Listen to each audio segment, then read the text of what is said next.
روزوں کا مہینہ رمضان کا مہینہ ہے، جس میں قرآن اول نازل ہوا، جو لوگوں کا رہنما ہے اور جس میں ہدایت کی کھلی نشانیاں ہیں اور جو حق و باطل کو الگ الگ کرنے والا ہے۔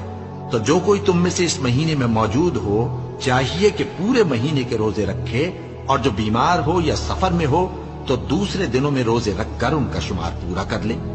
اللہ تمہارے حق میں آسانی چاہتا ہے اور سختی نہیں چاہتا، اور یہ آسانی کا حکم اس لیے دیا گیا ہے کہ تم روزوں کا شمار پورا کر لو، اور اس احسان کے بدلے کہ اللہ نے تم کو ہدایت بخشی ہے تم اس کو بزرگی سے یاد کرو اور اس کا شکر کرو۔ اور اے پیغمبر،